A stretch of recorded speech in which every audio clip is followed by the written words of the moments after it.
So it's the summer of 2026, and we are currently living in this massive real-time paradox. Oh, completely. I mean, we are actively trying to harness the power of the stars with fusion energy, right? But simultaneously, we're relying on these highly delicate handshake agreements in the Middle East, literally just to keep our internet servers from browning out the local grid.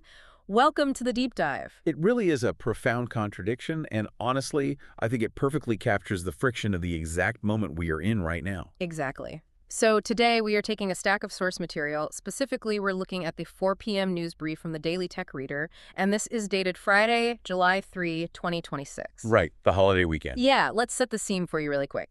It is the Independence Day holiday weekend here in the U.S. The markets are closed, millions of people are hitting the road, travel is peaking, and nationwide celebrations are kicking off everywhere. Right, everyone is checking out for the long weekend. But underneath all those fireworks and barbecues, there's this relentless hum of construction happening in the background. Okay, let's unpack this. Because the goal today isn't just to read the news to you. We want to look past the holiday stuff and extract the hidden architecture that is shaping our world in mid-2026. We're living in the execution phase of human infrastructure. That hum you mentioned, that's the sound of an era actually shifting. Because for a few years there, we lived in this sort of theoretical phase of the future. Yeah, the blueprint phase. Exactly. We have the blueprints for AI, for next-generation energy, for globalized tech. But looking at the breadth of these July 3rd sources, those blueprints are now basically covered in dirt. We have fully entered that execution phase you mentioned. And understanding the mechanics of this phase is, honestly, the ultimate shortcut for you to be well-informed about where your career, your business, and your daily life are heading next. Because the loudest hammer on this massive construction site is undoubtedly artificial intelligence. Oh, without a doubt. But if you look at the enterprise tech sector in this brief, a huge psychological shift has happened, hasn't it? Yeah, a massive one. Yeah. We aren't talking about AI as an experimental breakthrough anymore. Right. It feels like AI is transitioning from a flashy Vegas magic show into, like, a reliable kitchen appliance. I love that analogy. Yeah, I mean, we don't want it to just dazzle us anymore. We want to know how much electricity it uses and, if it can reliably chop the vegetables. The magic show is over. It is over. Huh? And what's fascinating here is why this matters so much. When a technology shifts from innovation to utility, the real money and the real focus move toward the infrastructure. Right.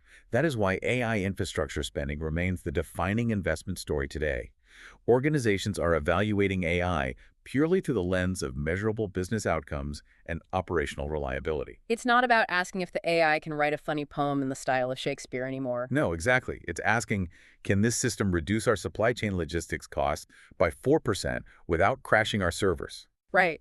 Which means foundation models, those massive underlying AI engines powering everything, they're competing on entirely different metrics now.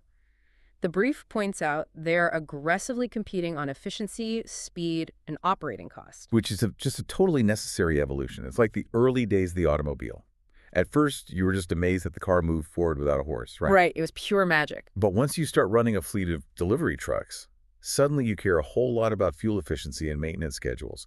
Foundation models are finally hitting that fleet stage. Which naturally means they have to integrate into everything we do. The brief highlights how multimodal AI is now becoming a baseline expectation in enterprise software. Yeah, it's everywhere. And just a quick refresher, multimodal just means the AI isn't limited to text. It can simultaneously process audio, video, real-time sensory data all at once. It's seeing and hearing the workspace. And that specific capability is exactly what is driving the expansion of edge computing and robotics. Yeah, let's talk about that, because edge computing is prominently featured in our sources. And it sounds like a dense buzzword, but the mechanism is pretty straightforward. Oh, absolutely. Usually your device sends data all the way to a cloud server hundreds of miles away, the server thinks, and sends an answer back. But if you have a robotic arm on a fast-moving auto manufacturing floor, it can't afford the latency. Right. It can't wait for a cloud server to tell it to stop before it crushes a car part. Exactly. So edge computing just means moving that AI brain out of the cloud and placing it locally, right on the physical device, at the edge of the network. But this is where we hit major friction. Because pushing all that computing power to the edge and running those massive foundation models, it demands a level of physical infrastructure. our world was simply not designed to support. Okay, wait, I need to push back on this a little because we're talking about building this next generation AI, right? But our physical power grids are struggling just to handle the summer heat right now. Oh, they are buckling. Right, so how does that math work for the future? We have legacy corporations deploying complex multimodal AI and robotics, but we don't have the power. If we connect this to the bigger picture, it explains exactly why energy security and grid resilience have suddenly become top-tier investment priorities. Long-term energy planning is fundamentally changing. Because the productivity gains from AI are so undeniable that companies are forcing the execution, even if the physical integration is painful. It's incredibly messy. I mean, look at software development. AI coding assistants are reshaping the entire field. Developers aren't just typing raw code, they're reviewing and auditing code generated by AI. Which speeds things up tenfold. But the physical world is still the bottleneck.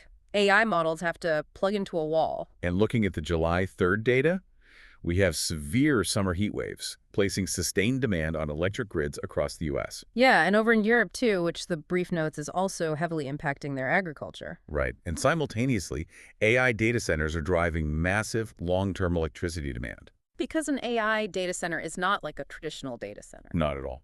A traditional server rack might use maybe 5 to 10 kilowatts of power. An AI server rack, packed with those specialized processors, can easily demand 40 to 100 kilowatts. That is just a staggering amount of electricity. And it generates so much heat, which requires even more power just to cool the servers down. Exactly. So how are we adapting? The brief shows grid modernization expanding nationwide. Tearing up infrastructure to lay high-capacity lines. We are also seeing a huge acceleration in battery storage deployment, plus massive investments in renewable energy. But even with solar and wind, the baseload power, that constant 247 electricity needed for these data centers, requires other sources, which is why nuclear energy is receiving renewed policy attention. And steady investments are flowing into fusion energy. We are basically trying to replicate the sun in a lab just to make sure our AI runs while we keep our air conditioners on. It's wild to wrap your head around. But to build all of this, you need unfathomable amounts of physical materials.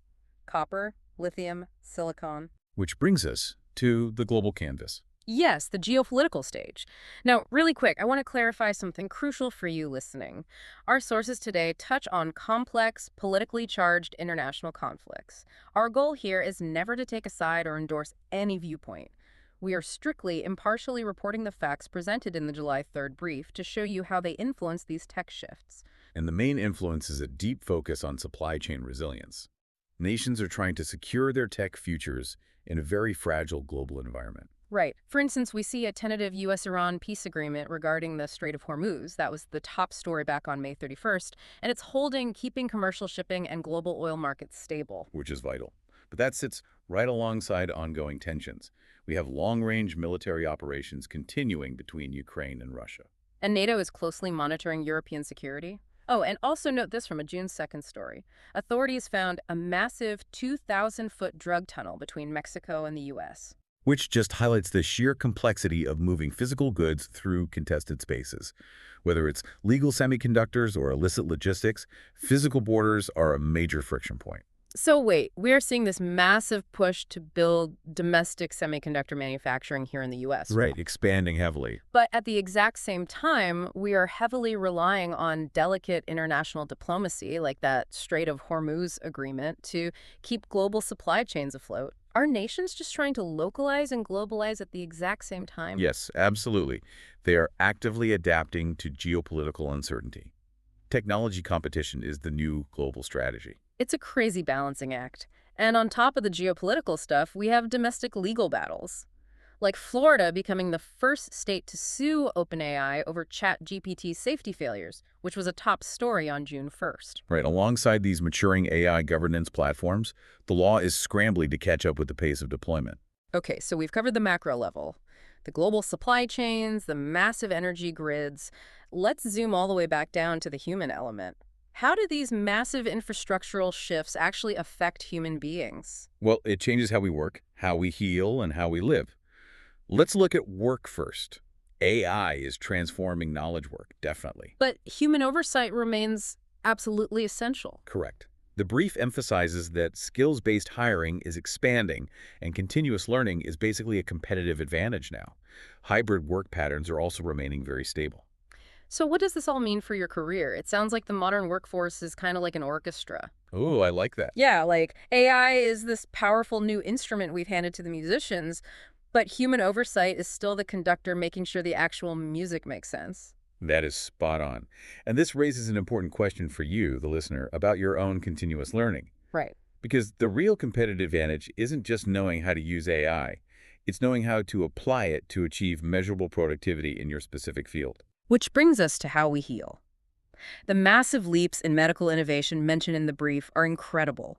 AI-assisted diagnostics, AI drug discovery. We're seeing huge pushes in precision medicine and genomics, too. Yeah, and steady progress in cancer research. It's amazing. But again, there's that physical bottleneck. Healthcare workforce shortages.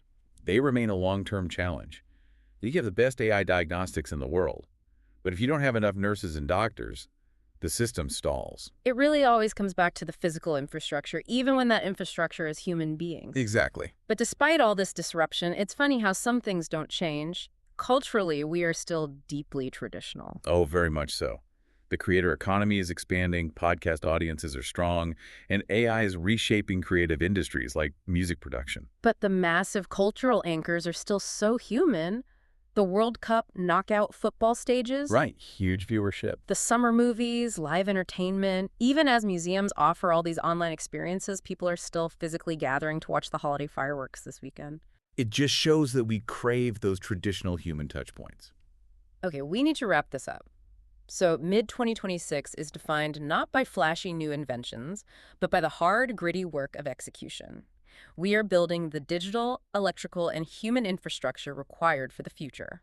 And you, listening to this, are an active participant in that historic infrastructure build.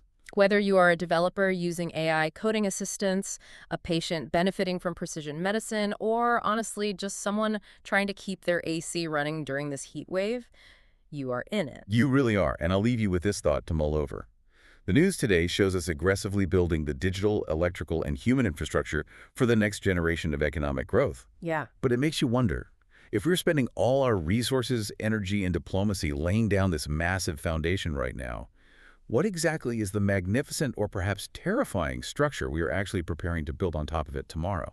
Man, that is the million-dollar question. What goes on top of the foundation? Well, thank you so much for joining us on this deep dive. Keep learning, keep asking questions, and definitely explore these sources on your own. We'll catch you next time.